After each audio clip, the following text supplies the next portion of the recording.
Hey y'all, Cy here.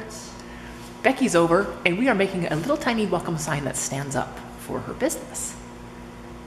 So she's gonna draw it on there since I don't have a printer. Okay. Okay, here she goes. Freehand. I had some alder left over from our table project, so I used a piece of that and we measured and figured out how big the letters should be.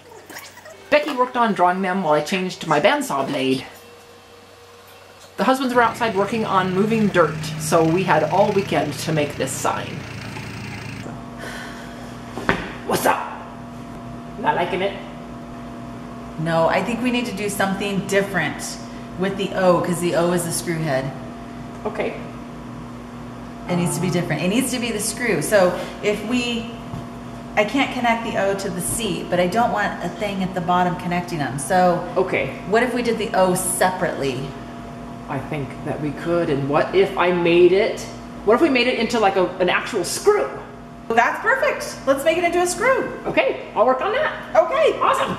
So Becky continued on with the lettering and I started on the O in welcome that is going to be an actual screw, like the O at the end of Vanco, their business name. Okay, Becky's all done drawing it. And so I asked Becky if she wanted to use the bandsaw, and she said, oh.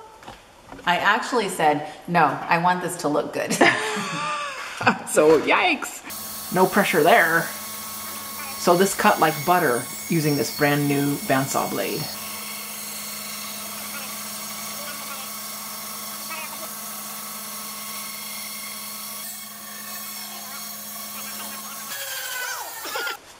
We're looking at it. Yay! Woo! I used the router and I was going to make it like a Phillips type pattern. So I brought the logo up on the phone so she can see what the screw head looks like from that. So with this picture, I was able to draw a screw head similar to the logo. Then routered that while Becky held the clamp arm down to keep it steady. Once we got the shape, then we added the grooves to the inside to match the O. Becky wanted the W to look like metal studs, like the V looks on the Vanco logo, so I routered it. And that was tricky, and it didn't look the best when we were done. At first it looked really great, but the more legs we did, the worse it got. So we sanded all of it, sanding the W quite a bit. And I chiseled it while Becky worked on sanding the back piece for the screw. She didn't mind using the sander. And we were super excited to find these pole extension thingies. They look just like the back of a screw. Then I shaped the head of the screw. And boy, did I miss my pneumatic sander. But this one worked just fine for it. A little hand sanding and the top was ready to be added to the bottom. So Becky glued the two pieces together and voila! And when it was dry, she painted it with silver paint to make it look like metal.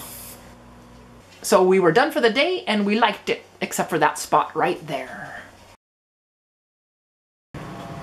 Well, it's the next morning and we have fresh eyes and we decided we did not like the W. Yeah. So we smoothed it off and we are going to glue on little tiny boards. Ah! Yay! Let's do this. Let's do it! I used the router to smooth it off and then cut some thin strips using the table saw and we glued those on, making 2 of the 4 legs of the W look like metal studs. Then we took it outside and sprayed the new W and everything else again. Here it is all finished, and it is going in their office of their construction company Vanco. So we got our project all done and the husbands got their project all done. They both got sunburned while doing theirs though. It was a lot of fun having Becky in the shop and helping her to make this sign. Thanks for joining us everybody, and we'll see you next time. Bye!